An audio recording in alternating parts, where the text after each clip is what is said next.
horrible person. Very improved OBS. Aren't we live though? Yes, we are live, and now that we've welcomed Chiv back, welcome ladies and gentlemen, this is the Innervated podcast, episode 69. Why is chat disabled? Why is chat disabled? This is a good question. It's not disabled for me. Now it's your fault, Stefan, for some reason. I gave the reason why. Yeah, probably because not that reason though. It works fine for me. But anyways, this is the Innervated, as we said, episode 69. Right after the winter holidays and the New Year celebration and whatnot. I'm Nigel, and joining me are Stefan and the Chiv today. First of all, guys, how did you spend the holidays? We've been off the air for about 2 weeks, I believe. So we kind of didn't have show around the Christmas holidays and the New Year's holidays. So Stefan, how did you celebrate the birth of our Jesus Christ, Lord and Savior, and then the New Year, which is far less impactful event than Eating lots of food and fully embracing the gluttony sin. That's my boy. That's my boy. Chiv? Well, let's see. For Christmas, I made a nice honey glazed ham. First time I ever cooked a ham. I got my mom a microwave. My cat destroyed my TV. I just got a new TV in. I played in a drunken stream tournament where I won $600 in Amazon credit. I streamed a shit ton and made another $350 there. New Year's Eve went to a biker party that I got invited to because a couple of the people there, I kind of set them up with computer systems for their kids so they can play Overwatch and other games. And then took part in a drinking contest where I made $500 and ended up in the hospital. Other than that, pretty damn good. Sounds about standard. It kind of beats I shaved my head, then lost my powers, fell ill for about 3 days, and then got drunk again on New Year's Eve. You look like a concentration camp victim with AIDS. I was a concentration camp rabbi 15 minutes ago. It changes very quickly, but yeah, this is... Yeah, but that was too much of a double negative. I had to add, I had to change it up Yeah, there. we can't really have religion in this, right? It's concentration camp is enough. Yeah, no. Yeah, no. so yeah, this is the Nigel look. And by the way, on a little side note here, Jesus was not born in December, motherfuckers. He was born in the summer. Look through the fucking star charts. The time when that thing was happening during the birth of Christ did not happen in the winter. Moving on.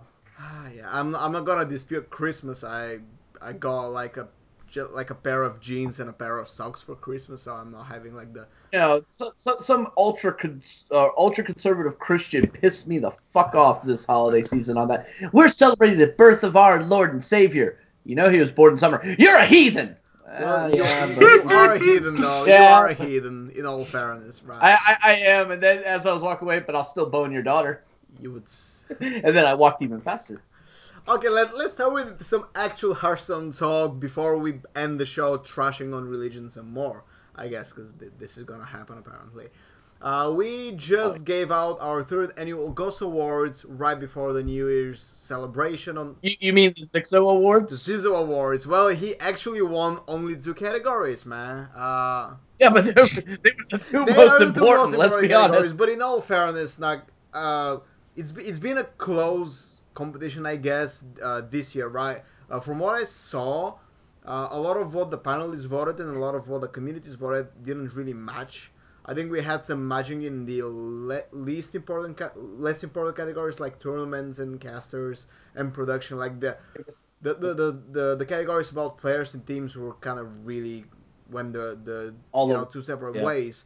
And I know we voted Zizo for Player of the Year and Best Western Player, while the community went for Pavel, which kind of proves once again how community's perception is very much skewed towards the end of the year results, right?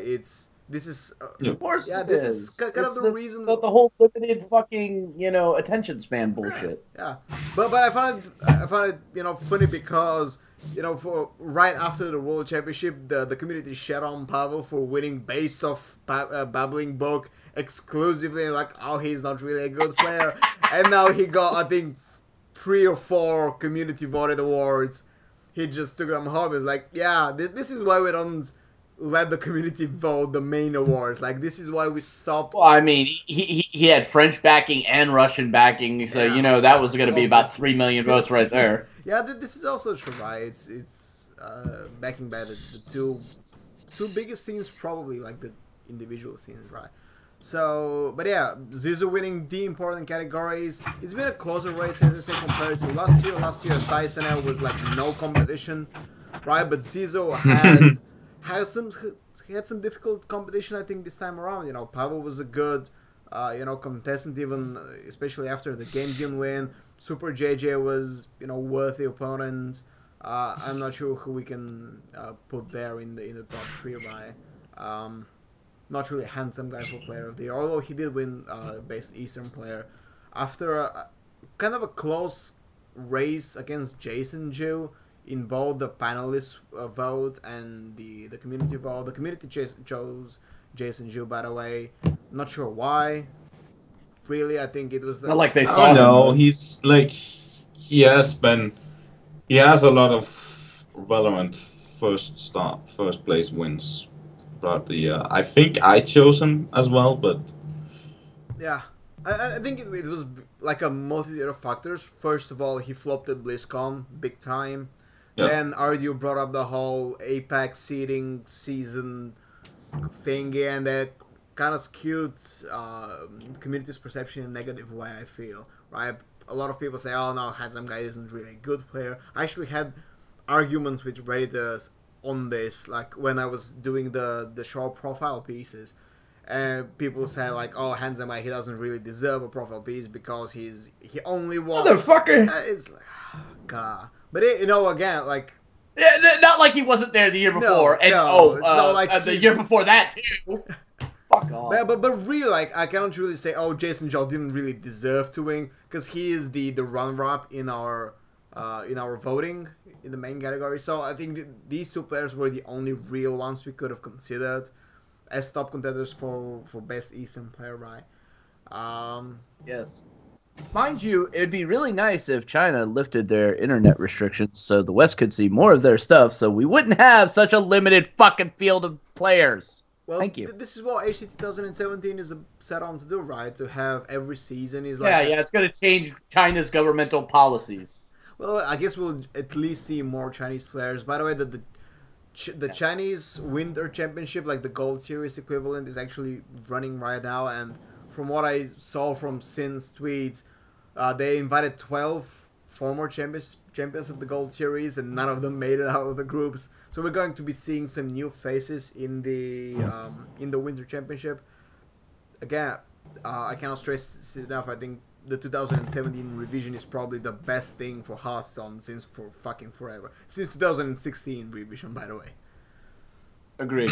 But yeah, at first I wasn't overly too happy about it because I saw some of the positives we had in 2016 kind of getting checked aside. But then I looked at the overall change and looked at the big picture and how this was going to affect it. I said, I'm okay with this. Mm-hmm. Going back to the potential category, the biggest potential for 2017, both you, Stefan, and you, Chiv, have something to celebrate. Crane, the Dane, winning the panelist vote. Frozen winning the community vote. Absolutely both deserve. And once again, I wrote an editorial about who I think should win. Crane and Frozen were up there. I'm kind of sad that Mitsuhira didn't really get enough votes, both within our crew. I like him.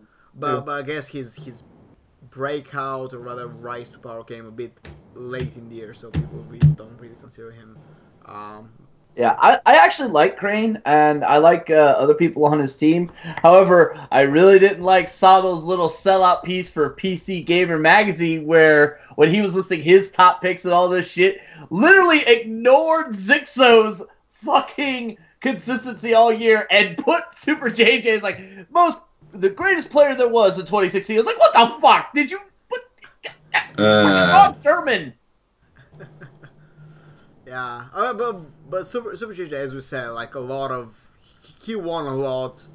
He played very consistently. I just don't think he comes close to Zizo in the category, right? Not a fucking chance. Though, for best dressed and best looking, obviously, yeah, Super JJ takes cake, and Zixo, well, you look like a mongoloid on crack, so fuck it. Jesus Christ. Yeah, Dr. Hippie and Pavel won the breakout players. Player awards. That's to be expected for the world champion, and when he's not that known. Yeah. G2 taking Team of the Year once again, I think for a third time in a row. Yeah, that's also expected. It's more a reward for you didn't shit the bed this year, like every you other. didn't make a video shitting on one of your former players, so. But really, like, it's what I don't like, or rather what I'm sorry about, is that a lot of G2's competition wasn't consistent throughout the year, right? Navid is banned halfway through, then LG came, but again, you guys revamped, I think, later in the year. So when you look at the year-long consistency of G2, there was no team that matched it head-to-head from January to December. Tempo Storm's never really put up too much of a competition in the past couple of years. No, Cloud9, same issues there. So I mean, yeah, I guess like the only way G2 could have been dethroned if Navi or LG or VP had, year-long results like consistency. I think VP should have come the closest, and I think they did. Right, I think they won runner-up for our awards. But again, VP is such a small team. It's basically carried by Dr. Happy. Like, Naiman kind of lost momentum after the Winter Championship, right? They couldn't really realistically contest G2. Like, G2 they doubled DreamHack wins, they doubled Europe Championship wins, Life Coach had won a seat, like every single player, active player, I'm not cutting louder, performed when needed, right? And not the case with the other players. Like, even Navi, by the way, if they had stayed as a team, we saw, Surrender basically disappearing, Hoy still lacking a major championship and kind of fading away. And it was basically, Zizo and not even Osaka was doing great, right? No, I mean, Asakaka was basically like, I won a championship. I'm going to enjoy myself this year. I worked very hard. I'm going to take a break. And, in hindsight, he rightfully earned it. He really did. If you saw what he did before. But there's just... No, the year before, that kid was working his ass off. The year that he got the championship, he was nonstop grind. He wins it, great. He achieved his goal. I'm taking a vacation. I don't fucking blame him one bit. I don't.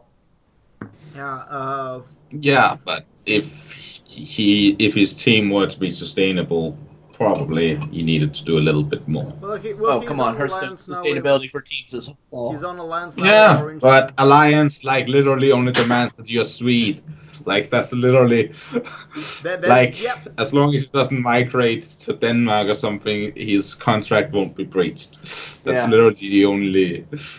Nice nationalism you have over there in Europe. I mean, this is how Alliance was founded originally, right? Based off the No Tidehunter Dota team, way back in, what was it, 2013, 12? I'm not sure. Yeah, and they have been very Sweden focused for a lot of their career. Existence as a team. It was kind of there. In StarCraft 2, it was there. They parked Naniwa when EG couldn't officially take him on. Yeah, exactly. So they parked Naniwa there. To finish the GosuAwards roundup, no big surprises in the other categories. Batstone and BlizzCon winning the tournament categories. This is for both panel and community vote. Frodan and Firebat returning in Newcastle respectively. BlizzCon winning for production, again, in a panelists and community in agreement. So you kind of see the difference, right? The pundits really do focus more on the competitive achievements, right?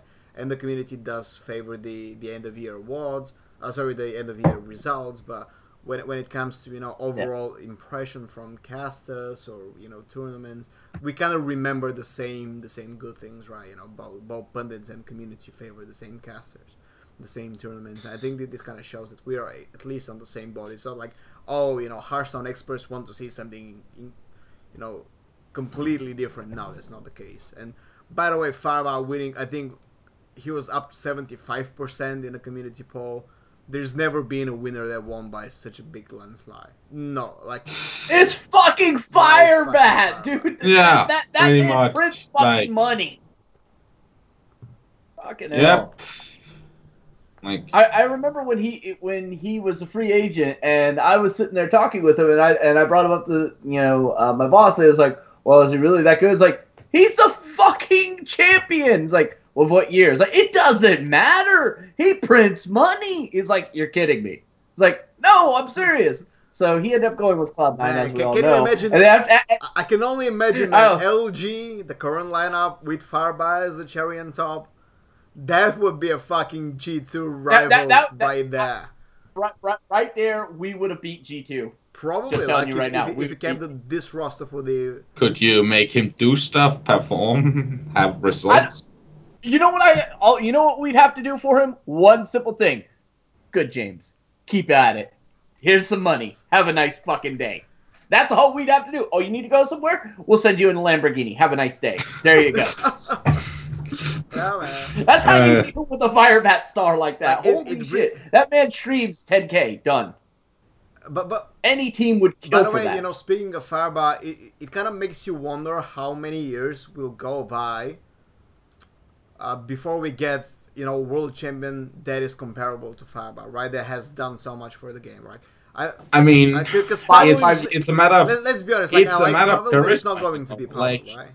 You know, you know, one thing is winning, but winning as a charismatic person, that's... And not just the charisma, right? The on-desk presence, content creation, community contribution. It's more a matter of, you know, I would rather ask which personalities could take that role, you know, like... Disguised Toast. Yeah, if he ever gets to that. Like, he's trying to be. That is his goal. He actually wants to be a competitive player. He doesn't want to be this memer that he started out as. He wants to be a competitive player. And in all honesty, if anybody has the potential, I think he does. Yeah. Sure. I mean, if Kipler ever starts getting results and actually wins the world champion, that would be your next Firebat, but... Yeah, that would require him to stop playing dragons. He needs to stop playing dragons and stick to priests. Reno priests or, you know, stuff like that, yeah. But really, like, asking for the whole package, I think Firebat was one in a dozen players that have the potential to actually do it. Yeah, like, you can probably but he didn't start out that way, though. So no, of course not, yeah, but... No, but, you know, like, the thing is, like, he started out as he became the world champion, and then he kept performing, you know, like, he won the world championship in 2014, and then he won more money the year afterwards. Yeah. Without even going to a championship event, right? He never touched a Blizzard event, right? He never qualified for one. He actually made more money outside the Blizzard circuit than winning the Worlds.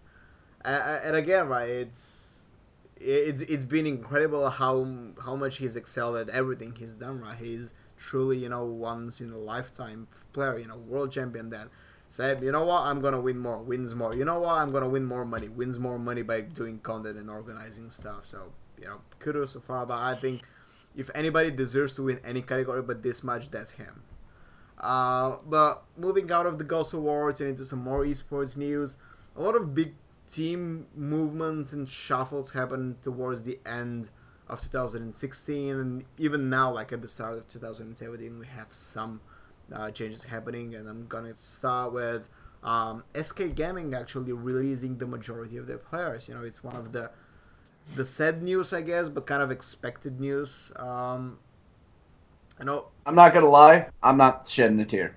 Yeah, I mean, you cannot really... It's like, for three of the players, it's like, oh. Yeah, exactly, right? Because we've been, like... And it's Powder, who's like... I like the guy, but holy shit, he's not doing anything. Like, no. I like him because, you know, it's the old story of the don't kick my robot guys that couldn't catch a break, and he still can't, but he isn't performing, so... I think there's only been one person who was on Don't Kick My Robot who ever did anything that was like Firebat, so... Yeah, but he was there for... Yeah, he was on DKMR, yeah. Really? Yep. Yeah, for a quick minute. But yeah, it's... We'll see where the guys will end next. I think, unfortunately, for some of them, this will be the career ending, right? Because... Yeah. Until they start performing again. I can't remember who said that, like, they got the blackout deal. Like, they... You know, they found a contract and they enjoyed it while it lasted. but now it's over, so they're out of Hearthstone, and unfortunately, this will be the case, I believe, for at least for Martin Creek. I don't really want to shit on players, but it's just a reality. Like, if you're a team owner, would you ever pick Martin Creek to pay him a salary? Probably not, because he hasn't done anything. Like, he's not streaming, not producing content.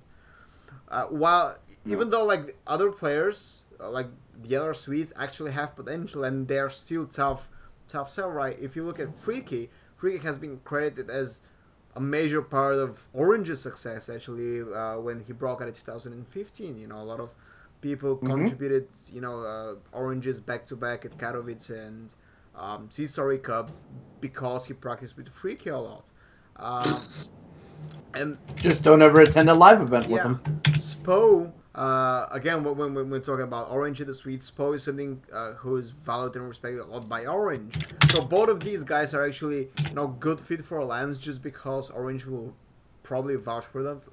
But Alliance, like as a team, they have to, measure their but value. they probably get off with pennies even then. So But again, like. They could probably throw them 400 a fucking month and say, we want 40, 60 hours, make it happen, and we'll send you to this amount of events a year.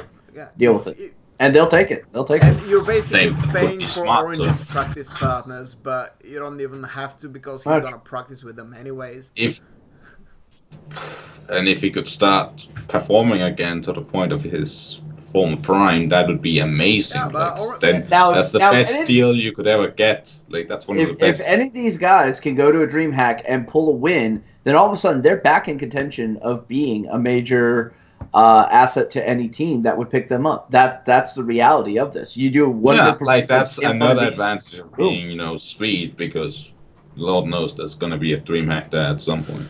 And there's a lot of esports organizations in Europe. They're not like the bigger ones as we have all around the world, but there are a lot of smaller ones that are looking for some sort of star power that they can kind of, put a flag behind and, march them forward as kind of a spokesperson for that game for their company. So I could honestly see a lot of these guys coming back. And one of the biggest ways I can see this happening is if a specific type of format is coming into Hearthstone, which I know we're going to talk about later, so I don't want to spoil it now. Yep. Honestly, of all the guys that are being dropped, I'm kind of most sad about Powder, because Powder has been struggling and hustling in Hearthstone since forever.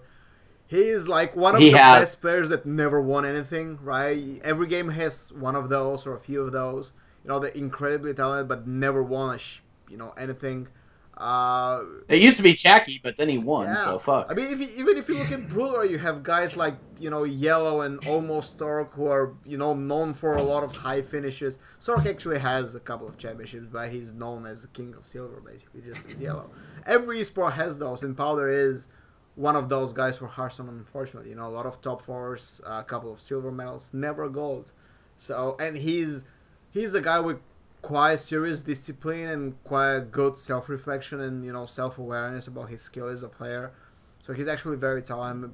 Again, as we've said multiple times, talent doesn't really count as much in Hearthstone. You need to sell brand. You need to be presentable.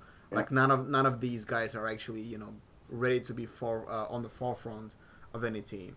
But you got to be like charismatic. You got to be you got to put yourself out there. It's at that point, to get to that level, it's a job. All right, don't think it's like, oh, I just get to sit and play video games in front of my camera. Which I try to explain this to my family and all. That's not what this is at all. Job. But it's a proper job. It's salesmanship. It's fucking being on point every single time. You always on. It takes the toll out of you. Not everybody can do this. And when you tell them, oh, you have to stream. Okay, yeah, I could stream, but then when it gets down to the nitty-gritty of it, there's excuses left and right. It's like, oh, well, I had family obligations. Well, I don't give a fuck, man. You don't tell your boss you have family obligations, you can't come to work. He fires you.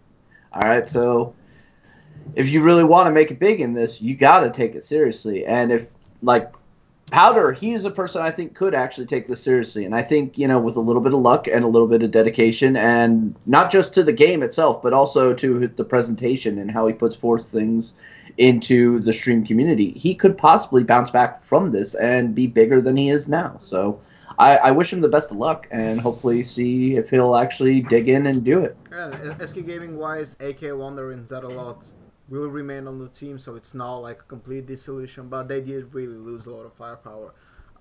More roster movements. Millennium dropped the Hearthstone roster. I think from what I've heard, it's because Remy, their manager, got also released and they didn't really want to stay there. But the entire roster has now moved to another organization called Arma Team. It's the exact same roster, you know, with Pavel and Maverick and Vince, Torlk and Besmar Mods. So they will still compete as a whole. So good for them. Yeah. So Millennium's not going to occupy like the top 5 spot on fucking. They have no players Twitch anymore, right? It's yeah, like it's easy when you have the world champion, but they don't have anymore. That just seemed like a really silly move, personally. It's a silly move. It was kind of unexpected, right? Because there were signs, you know, within the community that the French teams wanted to branch out. They actually wanted to sign more foreign, I say foreign as non-French players, right? We saw with Millennium, you know, signing Pavel coming into the World Championship, Gamers Origin signing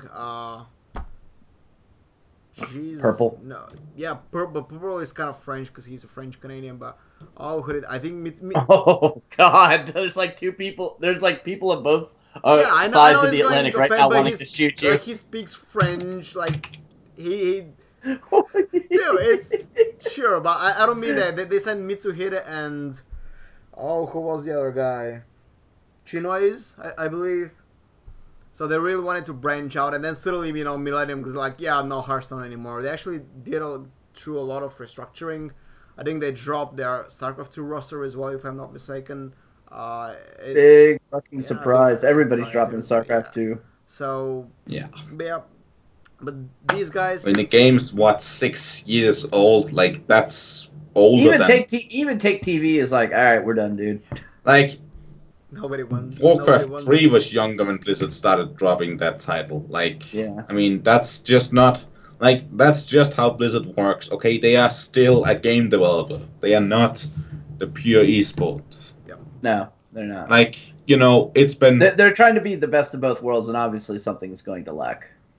I do like where Hearthstone is going, by the way, competitively, because I worry, right? Because I've seen them fuck up Heroes, I've seen them fuck up StarCraft 2, especially StarCraft 2, and for Hearthstone, I've been worried for the entire duration of the Hearthstone's existence, right? But 2016 gave me a lot of hope that, you know, Hearthstone competitive can be a thing, right? Even though it's one of the hardest games to put on as an esport, right? Like, it really is. And I think for what it is, that they have done an amazing job. Yeah. I think they're improving, right? Every other section in Hearthstone is kind of lacking. By the way, I expressed this opinion on Reddit last year that, you know, the one thing that's moving forward in Hearthstone is esports, and usually in the other Blizzard games is the other way around, right? The game as a gameplay experience might be moving forward.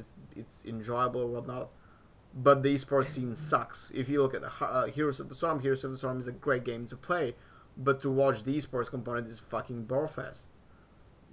It is. It really is. But I mean, Overwatch is also under that same it has thing. The same risk, right? It's very difficult to follow. I've been trying to pick up Overwatch as a secondary esport, and you know, to write an editorial about one of the best players on one of the best teams took me about 7 hours of research, and it was like in this amount of time I would have picked so much more in other esports that are more easily followed. But well, the problem is when you look at where the concentration of some of the best players is, it's not concentrated in one region or not. They're all over the fucking place. There are so many great players in Overwatch. Following any of them or a collection of them is very difficult. Luckily, it's a team-based game, so that makes things a hell of a lot easier. But I've seen how they've done changes in the game that were both competitive and, you know, for other reasons, you know, like, hey, we're going to fix this little issue here because it's caused a problem. You look at what they did with Symmetra. That was a fucking amazing thing and completely shifted the meta all around. Even in comp, we've actually started seeing Symmetras pop up. It's fucking amazing. So I think that they're actually on the right track with Overwatch there. Hopefully they can take their head out of their ass for Heroes of the Storm, maybe fix up a lot of the bullshit that makes that game an atrocious fucking... Like StarCraft 2, because StarCraft 2 is there for all that. Yeah. Exactly. I mean, it's actually rising if you look at the numbers and look at the rankings. It's like a... That's all botting. Fuck that bullshit. There's fucking Masan all over that shit. Nah.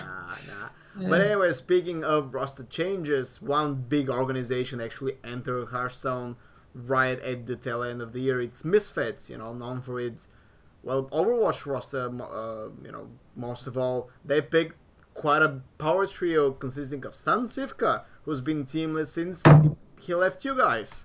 LG, right? He hasn't been playing for anybody else. Versal.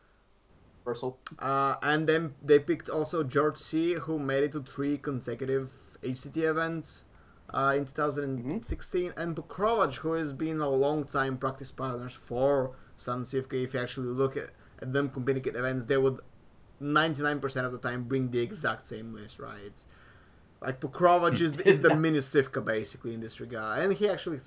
I think like the difference in their decks might have been one card here and there. Like it's at least the same lineup, right? And most of the time it's the exact same lists.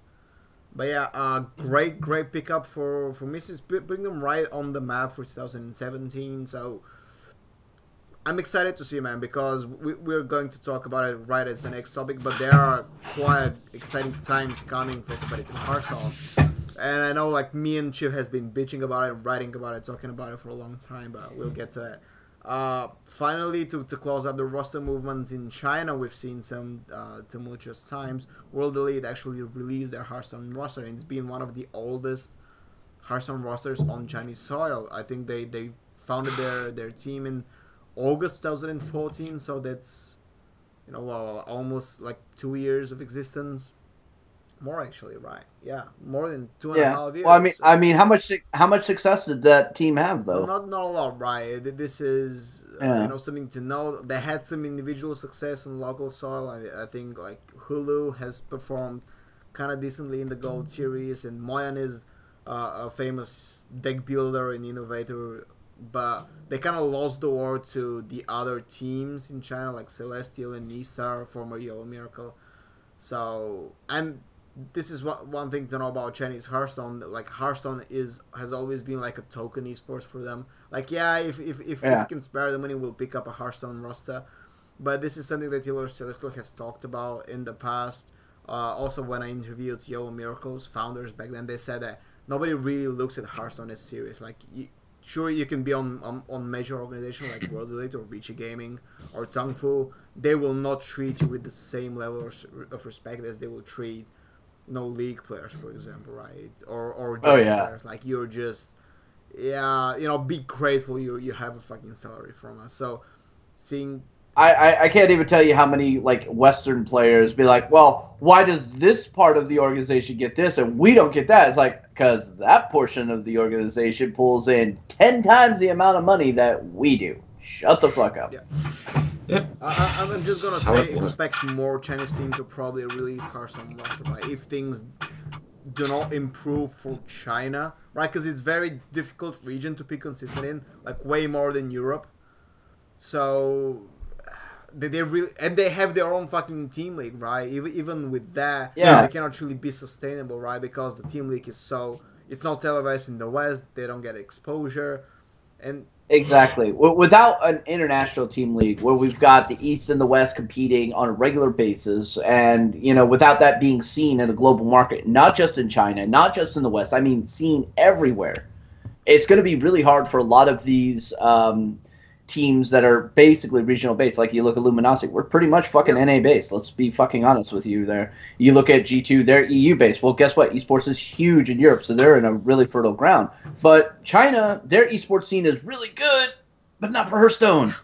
So unless you can get some of that other interactions with other regions and actually drive that kind of competitive national pride sort of thing going on, I don't think it's going to be overly that sustainable for them. Or even NA, to be that matter. It wasn't until we started competing against other countries in certain sports that the weaker of the sports here, the NA, actually picked up. Like, you look at football in the rest of the world. We call it soccer here. Nobody in the United States gave a fuck shit about that stuff. Oh, but look at this World Cup. We're actually competing. We're actually doing pretty good. Okay, fuck it. We like football now. We're gonna call it football. I'm not kidding. I've actually met fucking red-blooded white Americans calling it football now. They call it European football, but they still call it football. Right? Still football. Oh my god! And we call it your football for American football. Because do you even use the foot for that thing? Yeah, when you do kickoffs, field goals, and stepping on the quarterback after you sack him. It's important part of the game, but it's a legal part of the game, but it still happens. To transition from the team talk to more team talk. A big team league organized by ESL with a 150k prize pool called the Trinity Series is coming this very month. I think it starts on January 7th. There's a lot of team leagues happening in January. I'm just going to say that right now. I also know Battle of the Best has their event coming at the end of January. That's going to be not a team league, but just a team event. I know China has always got their stuff going around, and from what I keep getting talked to from different organizers, there's more coming. How are these people making money? It's January, otherwise the month of where the internet is broke because no one gets any advertising.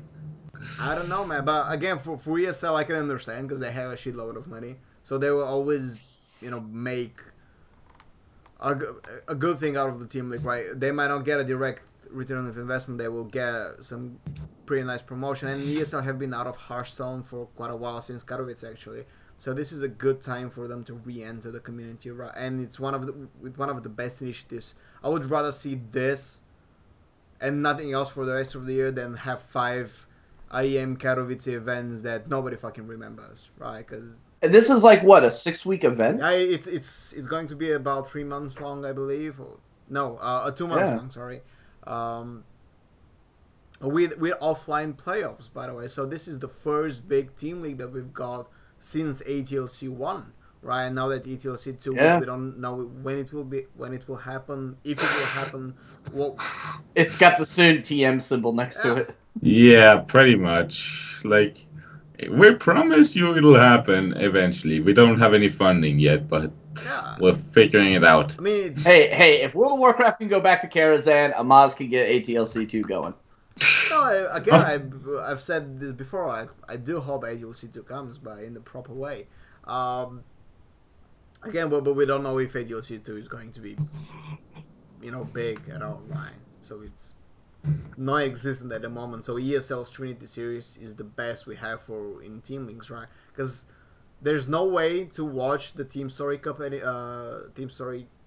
the Chinese League anymore, because I spoke to Sin today and was like, yeah, when is Team Story Cup happening? Oh, it's already in the playoffs for the first half. Like, what? Yeah, you don't know, because Temperstorm is not streaming. It's like, oh, okay. So we're in the middle of the biggest, team league in existence, and nobody's, streaming it to the West. So this is kind of unfortunate. So ESL Trinity Series is what I'm going to watch, and you and Michi, sadly we had to pull out of the Team Story, unfortunately. Yeah, some bigger things came up that were but confirmed so far. I think we have G2, Cloud9, Virtus Pro, if I'm not mistaken. Complexity are going to be in it. So basically the biggest teams in the West are going to be the ESL Legendary Series. Arguably the best event, or the event that I'm most hyped about this month, right? And we have WSG with 300k prize pool middle of the month, and this still doesn't beat my hype for Trinity Series, right? Interesting side note about the WSG. I was actually contacted about flying over to China and running the live adminning of it, and I was like, dude, if you'd have let me know like 30 days ahead of time before today, I would have been all over it, but I just don't have a passport, man. Because they contacted me first, like they asked me to referee it, but I have like a family obligations in January here. And they say, okay, and I gave him the perfect Chiv. He's the admin, right? Like you probably won't get the DreamHack admin. Man, his name escapes me. I'm sorry. Swede. Sorry, you probably won't get Swede because he's DreamHack affiliate, but you can get Chiv. Yeah, they offered me a decent amount, and then I was like, if you'd have let me know a little bit sooner, man, I could have gotten a new passport, and I could have been on that plane. We'd have been hanging out, eating an egg roll, having a fucking blast. But there's no way I could do it. The time it would take me to get this, logistics just did not work out. I gave them a couple of names. They contacted none of them, which, that's fine. And it said they went with somebody from the True Silver Cup, which I think is going to be a fantastic fucking pick. All right. But speaking of the ESL Trinity Series, from the announced team so far, who do you guys think has the biggest chance? I know that G2 might be an obvious answer, but I still think that they'll see a lot of competition, and actually am hyped about seeing Virtus Pro competing as a team. I think Virtus Pro is going to be a great... Like, they haven't really performed as a team yet, but it's clearly one of the strongest performing players we got right now. I think they're all pretty decent, but I want to wait to see everybody who's there before I make my prediction. Wing, he said. When they announce everybody. I'm not saying anything, but I'm away. I mean, I wrote it even when I did the news piece. Like, LG is a logical pick, right? Immediately. I know that you guys are not announced, so it probably might not even be in it. But if you're not in it, it's... Maybe not! If you're not in it, it doesn't really make sense, because who else are you going to pick, right? SK Gaming is no more. Arma Team, the X Millennium. Well, here's what's going to happen. They're going to take SK and X Navi and combine them together to make Skavi. Somebody said... Dude, that'd be a great team right there. And who's next then? Team Liquid? No, oh, wait. Hearth of Liquid? Yeah, somebody said on Twitter that they should rename themselves XK Gaming and then just... XK Gaming? That's a fucking right name, though. Oh my god, that'd be great. Yeah, I just want to see more of Dr. Hippie, man. This is all I want for 2017. I want Dr. Hippie in as many events as possible, right? Because I want to shave his fucking head. I want to make him look just like you. Shit on the fucking NA, fuck you bastard. Slav brothers, man. Me and Dr. Hippie together. Stalin didn't go far enough. Okay, so moving on to another topic, we've had some good news and we have some drama at the end of the year that we couldn't really talk about. Drama, you think? It's one of my favorites. Drama it happened on the very fucking December 31st. I missed it because I chose to have a life, but I was, brought up to speed in the next few days. Apparently, what happened, and I caught up with the drama today. It's hilarious. I haven't laughed so hard for a long time. It's a good. So the gist of it is it's us a bit back in time, right? Some people start comparing the Temple Storm meta snapshot to the Vicious Syndicate meta snapshot and saying that the meta snapshot has been lacking in that it doesn't use data, it has incorrect matchup percentages, it has some flaws in the deck list and whatnot.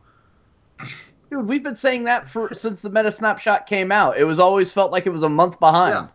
Yeah. Like seriously, why is Reno Mage not on top? Like, yeah, it has no constantly updating metrics. I mean, neither does Data Reaper, but they're constantly putting that shit together. But anyways, this happens. So Reyna decides to defend the content, which I actually think is quite fine. Is an idea. Yeah, there's nothing wrong with being active. Right, yeah, if you want to clear misconceptions, because there were some misconceptions about the meta snapshot of Temple Storm, I'm not going to lie. There was a lot of nitpicking and really bad nitpicking, right? It's one of those, like, I really want to nitpick just for the sake of it, just to attack a piece of content. And I've had it for GGNet content, and you guys have seen it in your content, I'm sure. But it's just what Reddit does sometimes. So, Reyna took to YouTube to explain, to clear some misconceptions about the content. And, like, in 30 minutes, it started from doing this to going whole new levels of petty. I was just waiting for him to talk about dog urine, man. That's about where I ranked that fucking video. That point, around that level of pettiness, attacking the Vicious Syndicate meta repo out of fucking nowhere, by the way. He just started, talking about a meta snapshot, and, out of nothing, fuck the Vicious Syndicate data repo, right? in a bit of other words, but it was kind of the same message. And I know those guys over at VS, man. Like Beast Mode has been contacting me for a long time. I love that guy. He's fucking awesome. He's a great guy. And when I saw this, I was like, oh, fuck you, shitting on the little guy. You know, this is exactly what it was like, fucking David and Goliath, but Goliath literally stepping on David and then pissing on his fucking corpse and then going over and fucking his wife. That's exactly what it fucking felt like. Big giant here attacking a little guy. Real fucking classy fucking forehead piece of shit. This is why I'm banned off your Twitter. Well, I'm not going to use the same, you know, words, but yeah, it was kind of strange. But what was funny was actually Vicious Syndicate's response, because they went on Reddit to write their own response. And it was solid. It was solid. Oh, it was solid. It was like, oh, you know what? Thanks for the accusations, but we actually, you know, 3 PhD professors know what we're doing, statisticians, and you know, guys with doctorates, and we're just gonna tell you that you're wrong. And they phrased it way better. Like, oh Jesus, it's so funny. You just have to go to Reddit and read it. It was the most intellectual dick to the face I'd ever read. But I love that it's like the first day of 2017 and already we have a Drama of the Year candidate for the 2017 awards. And lo and behold, it's the king, or shall I say queen, of drama. Well, he has been missing from the drama nominations for some time now. He really has. He hasn't, you know, gotten slapped by a like all of his rivals gave up and quit esports. Yeah, I mean, he hasn't been slapped by like a 120-pound woman in a while. He hasn't been friend zoned by, you know, mail order Russian bride. So I mean, he's been really lacking. All we need now is Eloise to basically curb stomp him, and you know, it'll be fucking trifecta. Hey, Eloise won tournament, man. So which is more than he's done. So yeah, cool. But in all seriousness, with all the bashing aside, looking at the two kinds of content, right? I want to discuss this. Obviously, you guys probably read or, you know, have seen both of it. Personally, which of the two you prefer and why? Do you favor the more subjectively influenced Tempo Storm or the more raw data kind of shit that Vicious Syndicate do? Stefan? I want to say it's a matter of who you are. Like, as one who, you know, is supposed to be higher up, I could definitely, like, I don't watch Vicious Syndicate, yeah, as much because I don't have the time to dig through all that data. But, you know, like, their data is something, like, it's a matter of tier, really, because the way Tempo Storm presents it is really nice. And, you know, their data should be what the Tempo Storm meta snapshot is based on. But as far as being presented to, you know, mere mortals that don't have time to spend 20 hours calculating matchups and how it interferes with each other, I would say that Tempo Storm is still the more useful content. I'd say Tempo Storm is useful just for digestion, right? It's easy to look at it and go, okay, yeah, that makes sense. I understand this.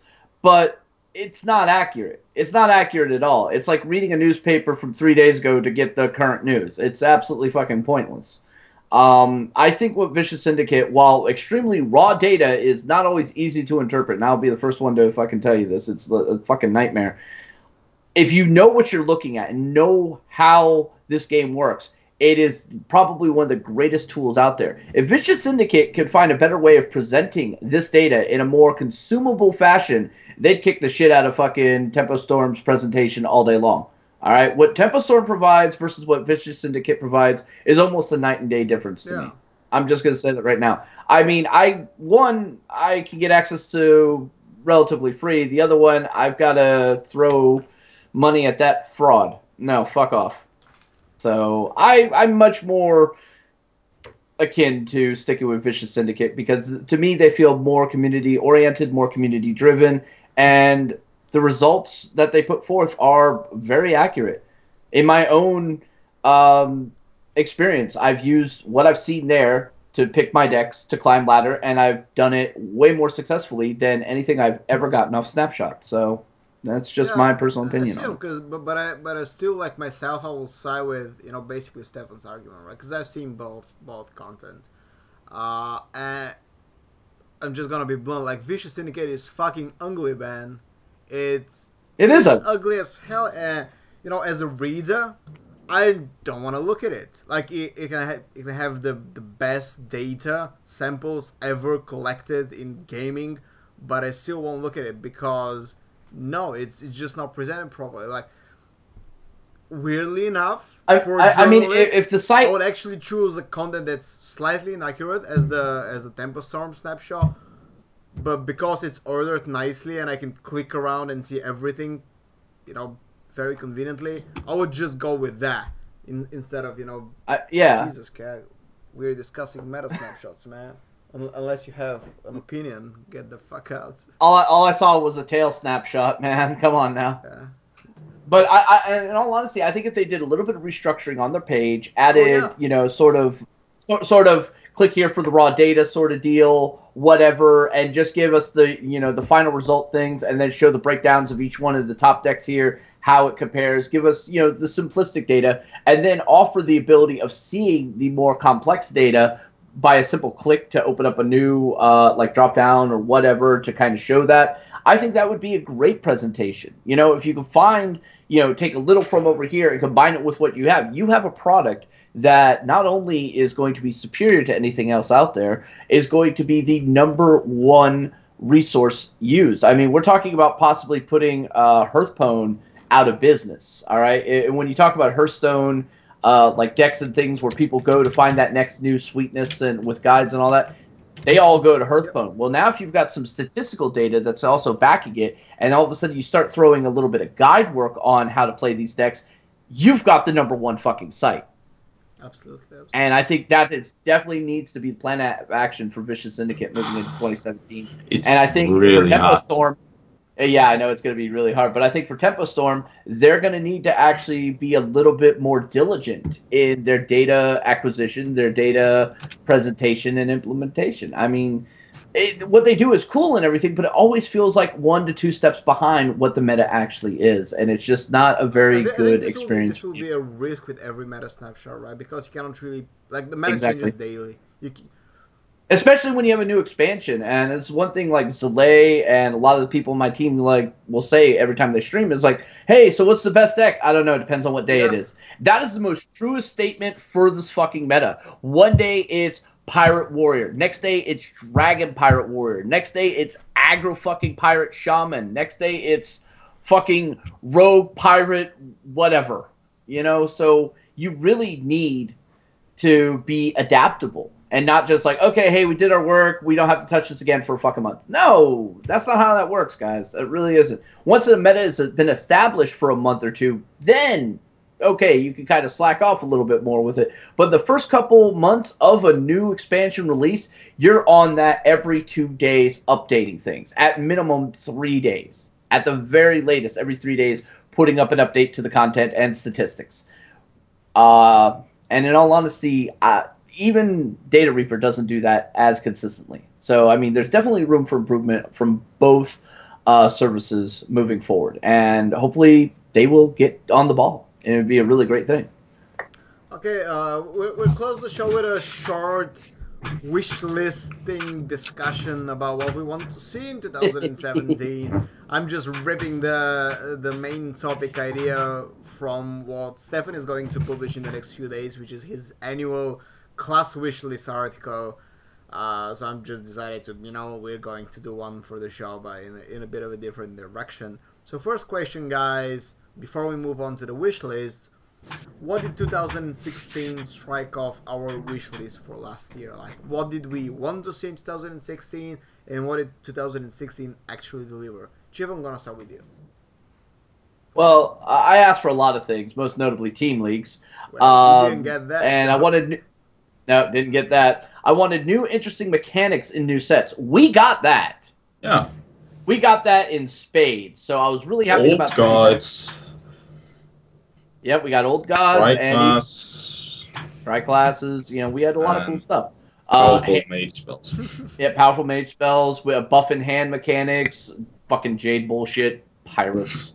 So that was actually really cool, and I'm glad that we got that. And the other thing that actually came true is we had way less drama in 2016 than we did in 2015, 2014. Way less drama, and I'm happy about way that. More great it's stories, really hard to beat Magic Gaming. I'm just saying. Man, Magic Gaming was the necessary evil we had to endure. So, like, you know what? It's shit, but it's not as worse as Magic Gaming. So this is. Yeah. Stefan, what about you? What did you get in 2016 that you wished for? Well, we can look at my last year's annual wish list, and we see that, yeah, Knife Juggler and Iron Beak Owl did get nerfed. That was actually what Hunters kind of wished for, so they could get some design space. We just haven't really used it yet, but whatever. They've got the design space, they just don't have the tools. Well, they used to have one of the tools, but it got nerfed because people can't understand that 8 drops are supposed to do something. Yeah. Liardrin ended up as the Paladin alternate hero, which everyone with the slightest bit of WoW knowledge knew she was going to be, because she is the token Horde Paladin, you know, like... Yep. And I guess Rogue got themselves a 2-mana card with 3 health. Yay. That has to combo itself to be negative tempo. Fantastic, Blizzard. Fantastic. I actually know what he's talking about too. Yeah, it's the Bad Panda or whatever. But I actually wish for a better HCT. And we got a better HCT, right? You guys know me as an esports purist. I want Hearthstone esports to be this year, and it got a step closer to it. Right, keep the taunt focus too. Well, they kept the taunt focus too, but still bad. Still bad. Talking about that too, so don't. All right then. What about 2017? What do we want to see? Because everybody has been doing these wish list kind of thing. We're late on the train, but even Ixar, the Blizzard dev, did he misplay this one. He went on Twitter and asked people what they want to see. Don't ever request stuff, okay? Like I actually had like 10 different videos that I shot to do this, and I finally said, you know what? He's about to get his ass pushed in by the fucking community. I'm gonna back off on this one. Him too, because fuck it, he asked for it. Yeah. He literally asked for it. Yeah, he just. Yeah, well, one of my videos went 2 hours, this is a kind suggestion to Blizzard devs. Like, if you want to ask this question, well, don't. First of all, right? Don't ask it, right? Because the community has been asking about stuff for years, like for long months, like we want this and want that, and you've delivered none of those. So when you comment again, even your pro players have asked you for shit and you've ignored it. This is a question they ask. Okay, like seriously, we're asking about a bug-free observer mode. Like seriously, you can't even deliver that. Let's start with the basics. Let's start with giving us a tool to observe a fucking Hearthstone game properly. Like, Ixar's ask was, okay, please guys tell me what you wish for, but something that you haven't asked for yet, and something that we can actually deliver. Yeah, yeah.